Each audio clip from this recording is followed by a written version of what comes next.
네, 세계화 K 시간이죠. 문희정 평론가 그리고 알파고 기자와 함께합니다. 어서 오세요. 네, 안녕하세요. 안녕하세요. 네, 오늘 원고도 놓고 들어온 당당하게 들어온 우리 알파고 기자. 네. 하고 싶은 얘기가 뭐예요? 하고 싶은 게 이게 많습니다. 그래서 네. 사회자로서 하나씩 던져주시면 네. 네, 잡아서. 오늘 뭔가 하고 싶은 얘기가 있을 것 같은데요. 저는 놀랬던 거 있었어요. 뭐? 이제 10월 2일쯤인가 네. 그때 러시아에서 발다이 포럼이 있었거든요. 이 발다이 포럼은 매년 주기적으로 열리는, 사실은 한국도 그런 거 하고 싶죠. 제주 포럼을 그러한 위치로 올리고 싶은데 아직 그 정도 올라가지 못했지만 네. 그 발다이 포럼이 세계에 있는 이제 유명한 정치 평론가들, 정치 전문가들, 네. 조만간 우리 문희정 선배님도 거기 왠지 나와주시길 나가야 될 것 바라고요. 같은. 네. 그 오래된 잠깐만 그 말을 해놓고 저렇게 웃어버리면 그 진정함이 들어가 있는 말. 아니야 조롱이었어. 예 조롱으로 그럼 느껴지네요. 같이 가요. 같이 가요. 10월 2일에 있었다고요? 이제 며칠 걸렸는데 며칠 그때 있었던 이제 포럼? 네. 푸틴이 주로 그 포럼 마지막 날에 나타났는데요. 이번에는 마지막 날에 와서 연설도 했고 다음에 토크쇼까지 했어요. 네. 총 한 4시간 동안 얘기를 했어요. 푸틴이. 그래서 저는 처음에는 저도 이제 한국 언론을 통해서 저는 유럽이나 미국을 보지, 저는 중동 언론을 제가 알아서 보는 건데 네네. 한국 언론 없었기 때문에 저도 몰랐다가 한국은 거의 안 뜬 기사인데요. 그래서 이제 가자 평화가 어떻게 될 건지 러시아 입장이 뭐냐고 해서 러시아 전문가들의 아니면 팟캐스트 하는 논평가들의 사이트에 들어갔다가 자꾸 발다 얘기가 너무 많이 나오고 이거 뭐지 하고 그렇군요. 이제 그 주제에 대해서 좀 알아봤더니 내용이 너무 알찼는데 한국 언론에서 안타깝게도 거의 안 다뤘어요. 연합뉴스하고 조선 TV 조선일보에서는 조그만 기사 말고는 거의 안 나왔어요. 그러면 저희 뭐 준비한 건 아니지만 어떤 내용이 있었는지 좀 일단은 설명해 주시죠. 여기서 푸틴이 미국이랑 관계를 고려해가지고 미국을 잘 입에다가 담지는 않았어요. 혹시나 일부러? 모르니까. 왜냐면 아직도 테이블 위에서 협상이 진행 중인데 근데 자꾸 유럽을 깎고 우리는 유럽이랑 싸우고 있는데 유럽 애들이 알렉산더 푸시킨, 우리 토스토이, 우리 이제 도스토옙스키를 없애버리고 싶어요. 이 문명 자꾸 이렇게 시를 불렀고 네. 문학적인 얘기들을 많이 하셨거든요. 푸틴은 맨날 역사, 정체성, 아이덴티티 이런 얘기를 항상 하잖아요. 근데 네. 이번에는 문학 얘기가 너무 많았어요. 문학이. 예. 저 그 부분 이해하지 못했지만 제일 이제 눈이 좀 약간 돌았던 타이밍이 언제냐면 이제 그 포럼이 시작하기 전에는 트럼프 대통령이 러시아가 정의 호랑이 아니야 이렇게 말했잖아요. 종효랑이다 뭐 이렇게 그래서 비판. 그 토크쇼다는 사회를 보셨던 기자분이 물어봤어요.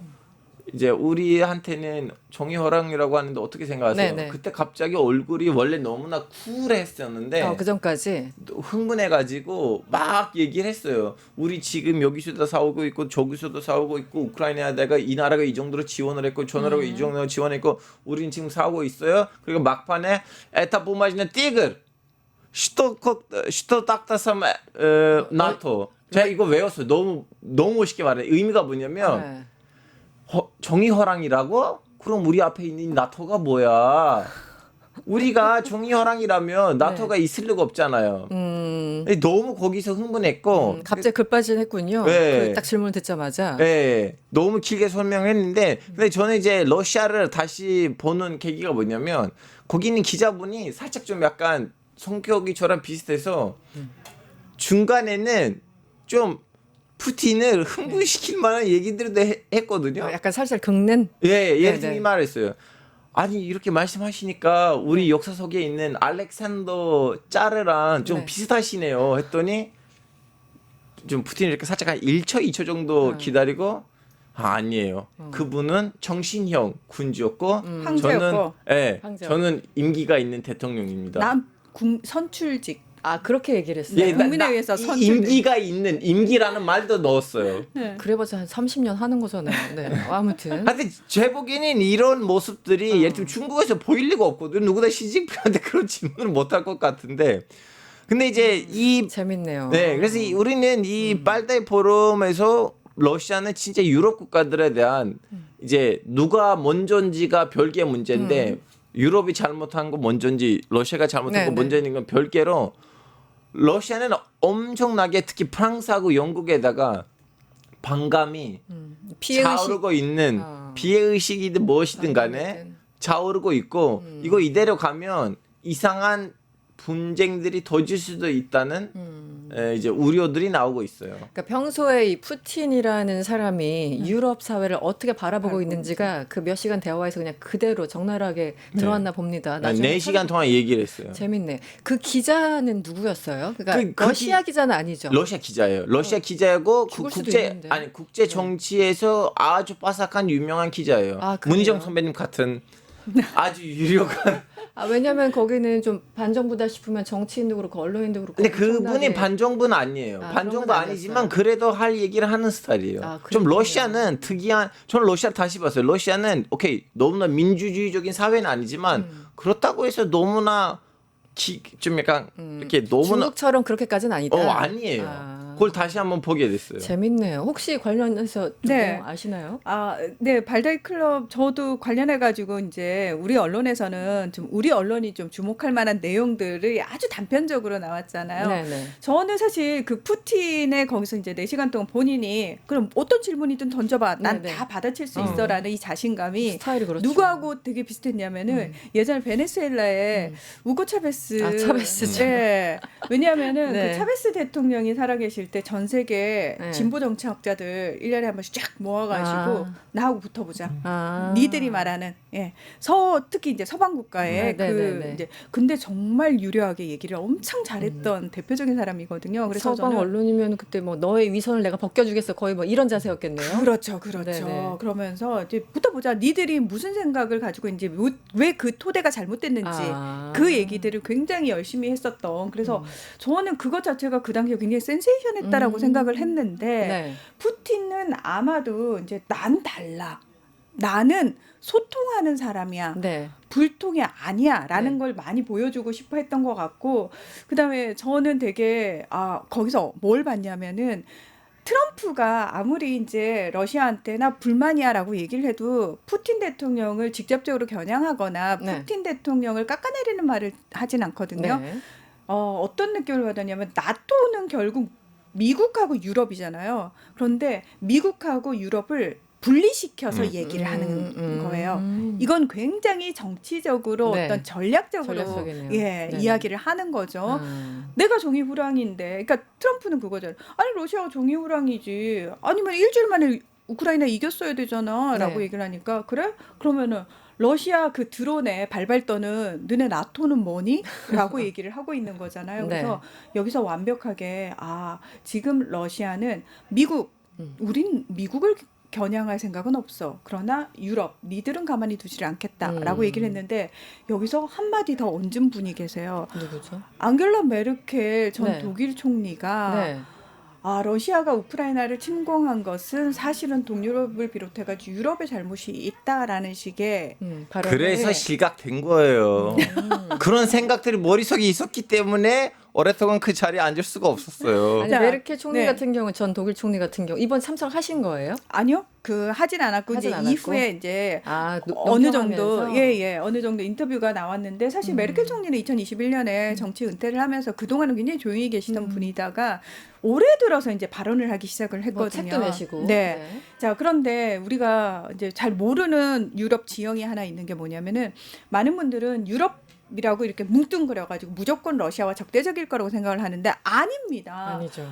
유럽 중에서도 독일 같은 경우에는 러시아하고 협력을 굉장히 많이 하는 대표적인 나라거든요. 노르트 스트림 가스관 2개가 다 어디로 연결돼 있어요? 독일로 연결돼 있는 대표적인 나라거든요. 그래서 사실은 독일하고 또 다른 유럽 국가들하고 입장이 또 다르고요. 네. 자, 서쪽과 남쪽에 있는 국가들과 동쪽에 있는 국가들의 입장이 또 다릅니다. 그래서 네. 나토가 러시아 드론에 한마음 한뜻으로 일사불란하게 대응하지 못하는 이유 중에는 서쪽과 남쪽에 있는 국가들 입장에서는 아니 왜 우리 공동 예산으로 동유럽 애들을 막아줘야 돼? 네. 그래서 사실은 푸틴 입장에서는 그게 우스운 거죠. 야, 종이호랑이라며. 니들 지금 종이호랑이 놓고 뭐 하고 있니? 이런 식으로 조롱을 한 거죠. 근데 메르켈 총리 같은 경우는 예전에도 그때 2014년 그때 마이단 사건 그때였는지 언제인지 모르겠는데 그런 얘기 좀 하셨어요. 어쨌든 우크라이나는 일종의 버퍼존으로 좀 남겨둬야지 않겠냐. 약간 금기되는 땅이다. 그렇죠, 그렇죠. 거기까지는 좀 지켜줘야지 푸틴이 발작하지 않을 거야. 약간 뭐 이런 느낌이었는데. 완충지대식으로 남겨두고 그렇죠. 싶어 했죠. 완충지대. 예. 네네네. 그러나 사실 우크라이나 입장에서는 우리를 왜요?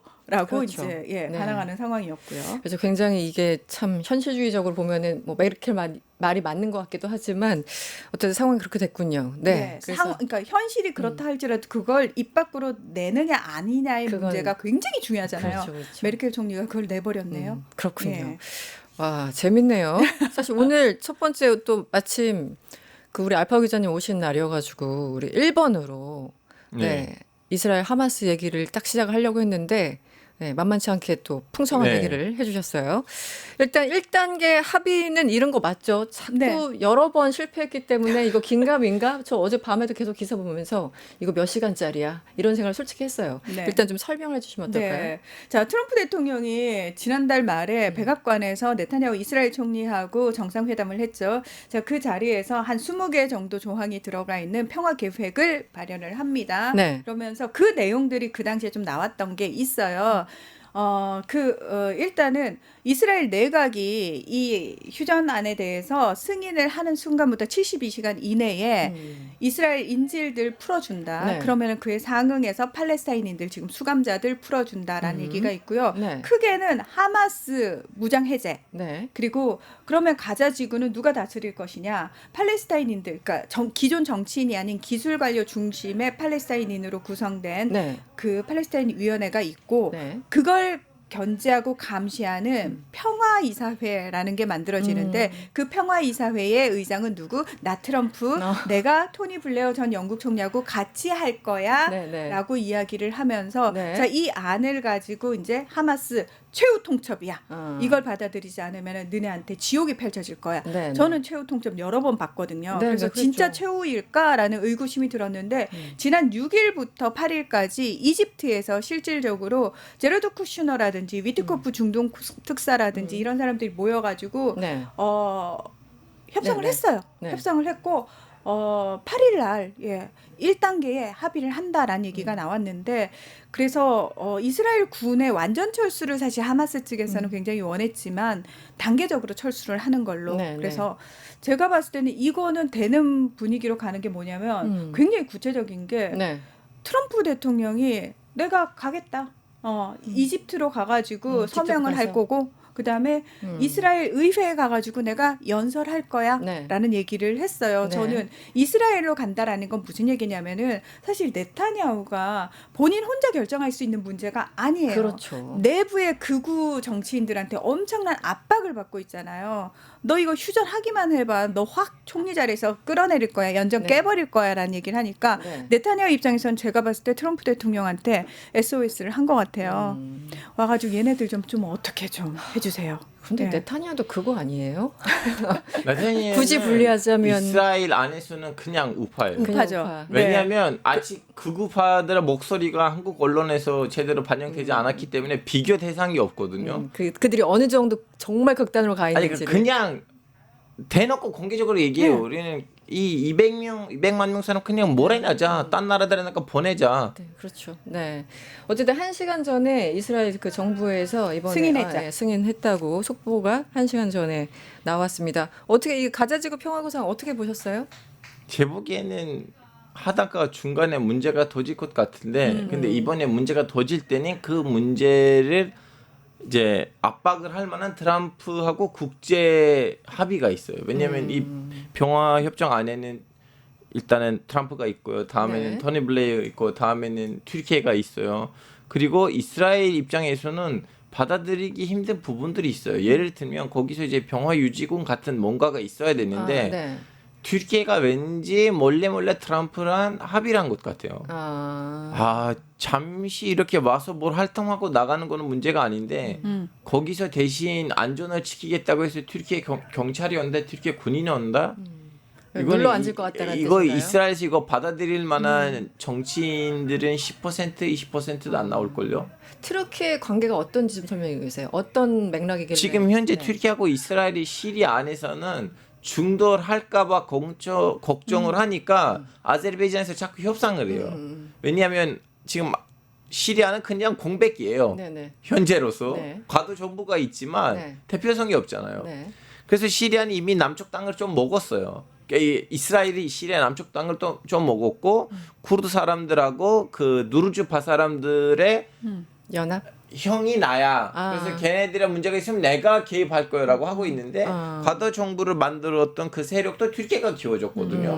그래서 지금 시리아하고 튀르키예, 이스라엘하고 튀르키예는 시리아 안에서 백번 충돌하고 있는데 네. 이 와중에 튀르키예가 군인 가자지구를 데리고 오니까 네. 이거는 이스라엘이 받아들일 수 없는 일인데 그러네요. 근데 미국이 이 협정으로 설득을 시키려고 튀르키예를 이용했어요. 튀르키예가 가서 하마스한테 압박을 해가지고 애들이 이거 진짜 좋은 거예요. 이거 사인해줘. 그래서 지금은 일단은 이스라엘 입장에서는 야 애들아 네. 일단 인질들 받아주자. 그리고 지금 자꾸 우리 이스라엘 군인도 그동안 1,000명 넘게 죽었대요. 네. 이 과정에서. 이스라엘 군인 뭐 그게 군인은 수 많은지 모르겠는데 하여튼 2천여 명 사망했다고 나오더라고요. 네, 보도에서는. 군인만. 음. 그래서 이스라엘 보기에는 일단 우리가 빨리 가지고 올 것들 있잖아요. 인질이라든가 등등. 그걸 하고 난 다음에 우리가 다음 단계에 들어갈 때 하마스는 또 땡깡을 부릴 것 같아요. 예를 들면 그 무기들을 하마스가 무슬림이 아니라면 무기를 갖다 줄 생각이 없대요. 왜냐하면 그 협정을 보시면 네. 그 과정에서는 하마스가 무장 해체를 해야 되는데 그렇죠. 단장 무장 해체를 하지 않고 일단 창고에다가 넣고 과정이 잘 되면 나는 무슬림 나라들 눈 앞에서 반납을 제가 하겠다. 반납하겠다고 했는데 이런 좀 수많은 네. 폭파가 될 만한 요소들이 있어요 안에는. 네. 뭐 예를 들면 또 이제 신탁 통치를 한다고 했잖아요. 네. 뭐 무슨 국제 병화 의회 같은 거 있는데 아까 말씀하신 네. 건가요? 하마스 얘기로는 오케이 우리가 빠져도 팔레스타인 사람들이 아닌 그 어느 기관이 여기 와서 다스리는 거는 우리는 받아들일 수가 없다. 우리가 빠져도 그 의회 안에다가 무조건 팔레스타인 사람들만 들어가야 되는데 외국이 와서 여기를 다스리는 거는 우리가 받아들일 수가 뭐 없다. 아랍 국가라고 하더라도 우리 받아들일 수 없다. 무조건 아랍 팔레스타인. 정도는 오케이인데 오케이. 예를 들면 뭐 미국이나 영국이 와서 뭘 하려고 하는 거를 그거는- 받아들일 수 이런 그래서 지금 그리고 이것도 있어요. 가자 지구에서 오직 하마스만 있는 거 아니에요. 우리는 하마스만 있다고 하는데 하마스보다 더 매운맛의 조직들이 있어요. 네. 그 사람들의 용병도 막 10,000명이니 20,000명, 5,000명 정도 있고 제 보기에는 이제부터는 모든 책임이 트럼프한테 있어요. 이제부터는 네. 오히려 트럼프가 그러세요? 어떻게 끌고 가느냐에 따라 다르긴 한데 제 걱정이 뭐냐면 네. 조만간 노벨 평화상을 누가 딸 건지가 공개될 거잖아요. 네, 오늘 밤 시간인가 오늘 오후 6시에. 제 보기에는 트럼프는 따도 문제고 안 따도 문제예요. 딸 일 없어요. 제발 그런 말 하지 마세요. 깜짝이야. 따도 문제고 안 따도 문제예요. 네. 자, 아니, 어떻게 보세요? 네. 이스라엘 군을 단계적으로 철수하는 데 있어서 가자지구 그럼 치안을 누가 맡을 것이냐. 국제 안정화 군이라고 해서 일명 아랍군으로 구성된 사람들을 들여보내겠다라고 얘기를 하고 있는데 네. 지금 이제 그거를 이스라엘 쪽이 받아들일 수 있는 나라 쪽으로 가야 되잖아요. 네. 근데 우리가 다 아시다시피 중동 쪽의 아랍군이면 오합지졸이거든요. 자국 보호도 안 되기 때문에 지금 맞아요. 용병을 쓰고 미군이 네. 들어와 있는데 네. 거기 보낼 아랍군이 있겠냐고요. 그래요. 그래서 그 힌트를 우리가 어디서 볼 수 있냐면은 유엔 총회에서 인도네시아 대통령이 네. 뭐라고 얘기를 했냐면은 가자 지구의 평화를 위해서 우리가 군을 파병할 생각이 있어라는 얘기를 했었어요. 맞아요. 기조연설 때. 맞아요. 자, 인도네시아 군은 유명한 게 그 레바논에 사실은 유엔 평화유지군으로 가장 많은 인원을 보냈던 나라가 또 인도네시아거든요. 그렇군요. 그래서 하나의 또 이제 어떤 의미에서는 이제 대안이 네. 있다라고 보시면 될 것 같고요. 네. 그리고 지금 이제 많은 전문가들이 걱정하는 게 1단계는 어떻게 그러니까 뭐 네.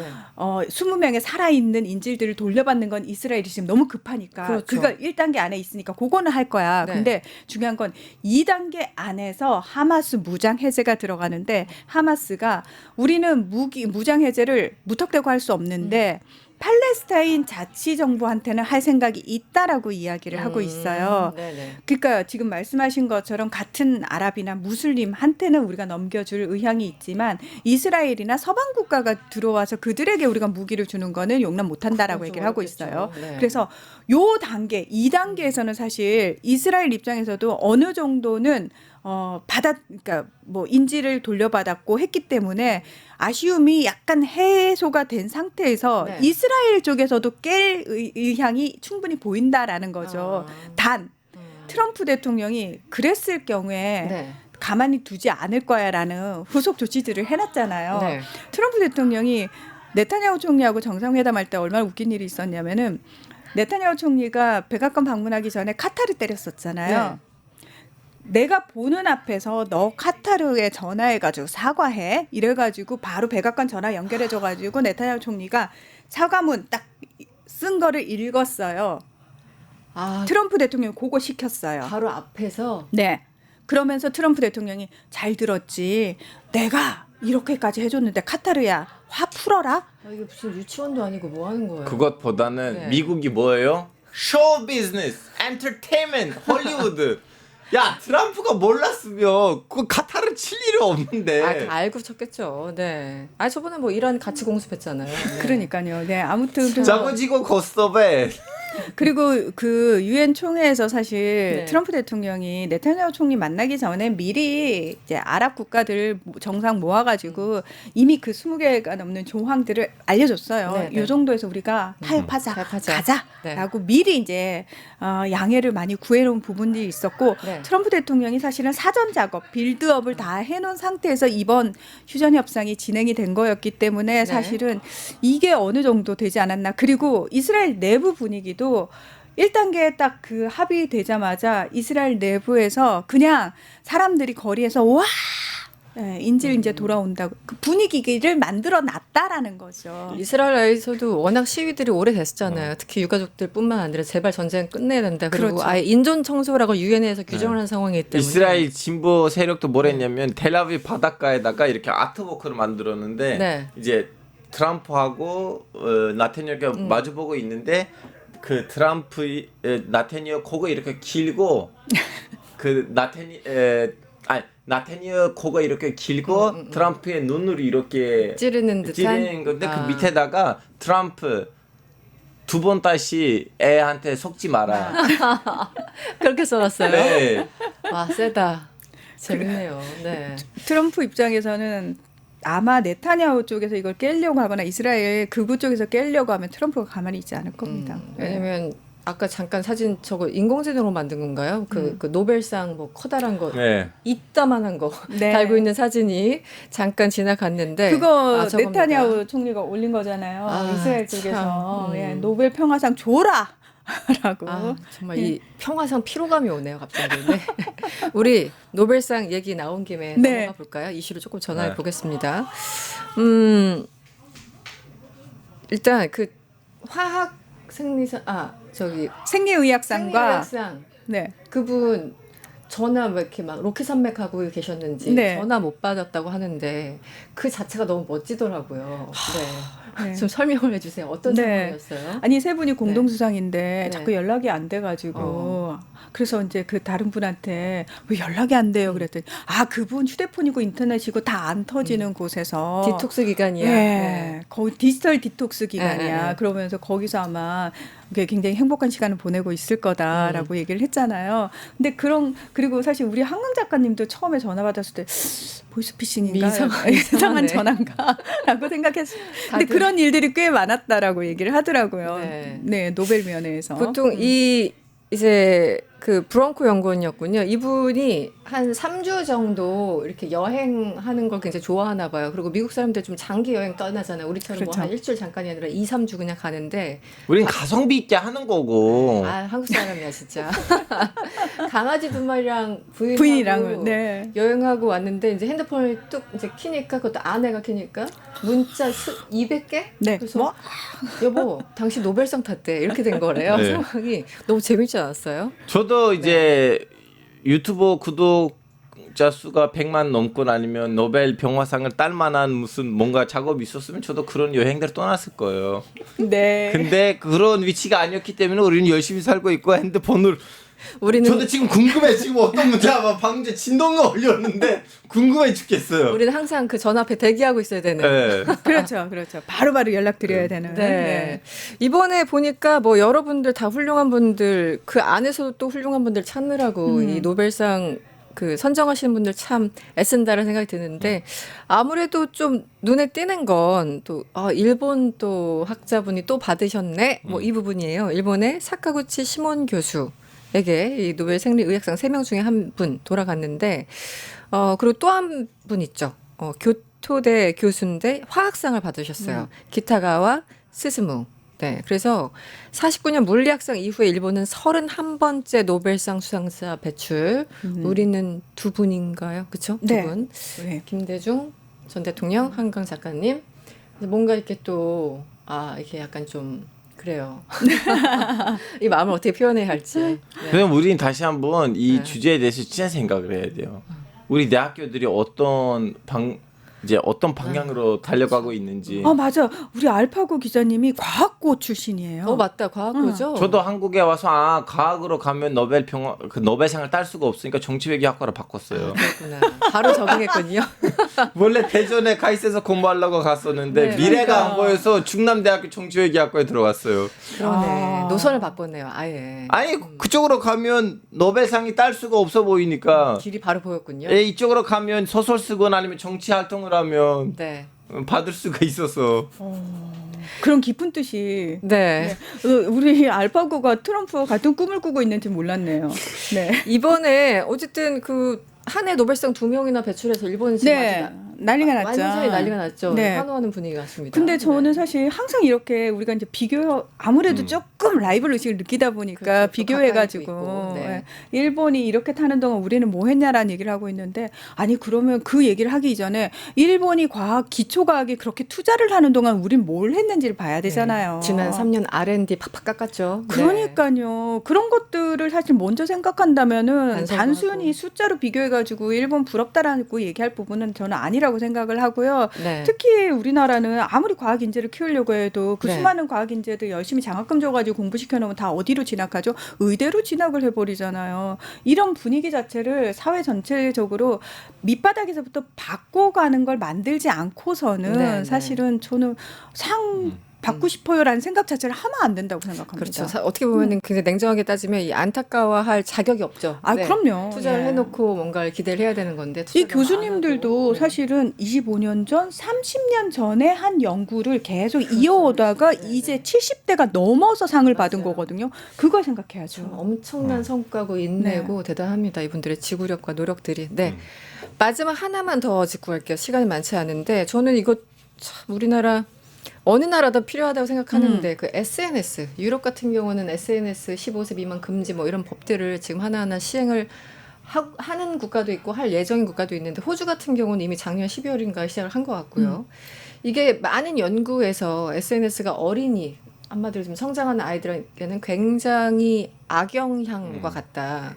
정말 나쁘게 보면 뭐 마약과 같다 이렇게 표현하시는 분들도 있는데 이 유럽에서는 좀 움직임들이 있는 것 같습니다. 이거 어떻게 보세요, 알파고님? 저는 미성년자뿐만 아니고 성인들도 마찬가지. 일부 성인들. 우리 쇼츠 보다 보면 막 2시간 가 있고 이런 것처럼. 네, 아니 그것보다는 일부 한국도 마찬가지고 전 세계도 마찬가지. 일부 나이가 많으신 분들도 SNS 많이 하다가 이상한 네네네. 이념들에 빠지게 되잖아요. 그래서 이 SNS라는 거 이제 생긴 지 얼마 안 됐잖아. 본격적으로 생긴 지. 그렇죠. 한 2010년대 전후 뭐 그죠? 2005년 이후로 페북으로부터 잡고 가다면 외부까지만 해도 이 정도는 아니었던 것 같은데. 네. 이미 배북이 시작하고 난 다음에 2008, 9년 때부터는 말이 있었어요. 완전. 이 SNS는 진짜 사람에다가 금전 영향을 미치는 것인가. 그때부터. 네. 네네네. 근데 이제 아랍의 봄이 터지니까 아니야 SNS 덕분에 민주화가 됐잖아요 하고 그 논쟁이 이렇게 잠깐 가라앉았거든요. 근데 다시 지금 나온 거예요. 이 SNS는요 확실히 인간이 안에서 자기 뭐라고 해야 되나 극단적인 양면성이 다 있는. 그 본능으로부터 인간이 이제 자아 전쟁을 해야 되잖아요. 네네네. 이제 그 자아 전쟁을 하는 데 있어서 SNS는 긍정적인 영향을 안 미쳐요. 그러다 보니까 인간한테 잘못 쓰면 분명히 이제 부정적인 영향을 미치는 거 맞는데 이거를 이제 단순히 일단은 성인이 이렇게 그 성인 되기 전에는 쓰는 건 안 된다. 이것도 하나의 좋은 방법일 수도 있는데 네. 솔직히 말하자면 더 간법이하게 우리는 이 주제를 가지고 논의를 해야 되는데 그렇게 크게 논의가 안 됐어요. 네. 우리는 수많은 문제에 대해서 예를 들면 환경 문제, 전기차, 뭐 뭐 재생에너지 수많은 사회 문제에 대해서 우리 많이 얘기를 했어요. 뭐 소수자들의 권리라든가 등등. 근데 SNS에 대해서 우리는 제대로 논의도 안 했고 솔직히 말하자면 많은 연구들도 이루어지지 않았어요. 어떻게 보세요? 이게 네. 현실적으로 가능할까 싶긴 해요. 이제 학교 가면 핸드폰 반납하고 수업 듣게 하고 뭐 이런 그렇죠. 정도지 또 집에 가서는 또 제어가 안 되는 경우도 많고 이게 실질적으로 될까 싶기도 하고요. 그래서 사실은 그냥 자율적으로 맡기기보다는 또 국가가 법을 정해가지고 미성년자들한테는 안 돼. 사실은 이게 능사가 아니니까 유럽에서는 이미 몇 년 전부터 뭘 했냐면은 SNS를 비롯해가지고 소셜 플랫폼들한테 만약에 혐오, 차별 그리고 굉장히 위험한 네. 것 내용들이 그 플랫폼에 계속 올려져 있을 경우 네. 니들 기업에 책임을 묻겠어. 아. 라는 디지털법이 이미 시행이 되고 있어요. 아, 그렇죠. 네, 네네. 그게 굉장히 무겁습니다. 수백억 원의 네. 벌금을 내야 할 정도로. 네. 그러니까 같이 가겠다라는 거죠. 사실은. 그래서 기업도 스스로 조심하고 당연히 그렇습니다. 네. 조심할 수 있게 같이 가는 거를 하겠다라고 얘기를 하는데 네. 트럼프 대통령은 틱톡 미국 그 지부를 미국 기업이 소유하겠다라고 얘기하는 건 무슨 의미냐면은 네. 틱톡이 젊은 세대한테 미치는 영향이 크니까 네. 내가 그걸 장악해가지고 그렇죠. 내가 원하는 방향의 청소년들을 길러내겠어 영향을 맞아요. 미치겠어라는 네, 네. 의도를 가지고 있잖아요. 네, 네. 그리고 유럽에서는 정반대의 지금 상황이 이걸 그렇죠. 어떤 식으로든 규제해서 아이들에게 굉장히 좋은 쪽으로 우리가 가야 된다. 그 책임을 사회와 정부가 져야 된다라고 이야기를 하고 있는 거고 트럼프 대통령은 정말 전혀 상관없이 책임 따윈 난 모르겠고 네. 난 이걸 가지고 오히려. 내가 영향을 미칠 거야라고 맞아요. 하고 있는 거고 여기에 플러스 지금 더 큰 문제가 뭐냐면 이제 AI가 더해졌다라는 거예요. 더 위험해졌어요. 사실은. 그렇습니다. 네. 지금 미국 10대가 뭐 살인하는 법, 자살하는 법 이런 것들 검색을 실제로 해서 이게 사회 문제가 됐잖아요. 무기 만들기부터 해서 그렇습니다. 그래서 지금 이게 더해졌을 때 과연 국가가 어느 선까지 개입해야 되느냐. 사실은 지금 빨리 개입을 해야 되는 시점이 맞거든요. 네. 그래서 여기서 이재명 대통령이 왜 유엔에서 주제 토론을 하면서 이 AI, 인공지능. 네. AI를 어떻게 활용할 것인지에 대해서 우리가 먼저 그 규범이라든지 어떤 방향성을 잡아야 되고 논의를 앞서 나가겠다라고 이야기를 한 부분이 굉장히 중요하다라는 거죠. 근데 알파고 기자 말씀하신 것처럼 내부적으로 사실 이게 공론화가 되고 사실은 심각성을 많이 느껴서 계속 얘기를 많이 맞아요. 해야 되는데 네네. 이 의제 설정의 역할을 언론도 해줘야 되는 게 있는데 우리 언론이 이미 의제 설정 기능을 스스로 버려버린 지 오래됐다라는 게 심각한 문제 중에 하나죠. 네. 아까 참고로 말씀하신 그 호주 같은 경우는 16세 미만 청소년이 이 소셜미디어 계정을 만들면 해당 플랫폼에서 왜 계정 네. 만들었어 해서 벌금은 물리는데 우리나라 돈으로 460억. 그렇죠. 네. 이 정도는 해야지 말을 그렇습니다. 듣겠죠. 네.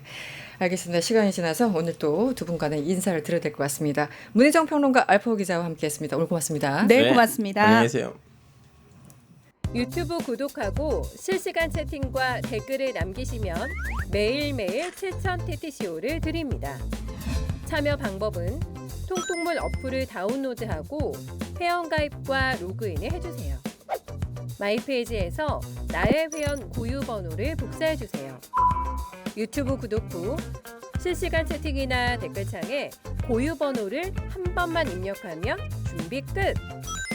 지금 유튜브 채팅과 댓글 쓰기 참여하고 실천 TTCO 받아가세요.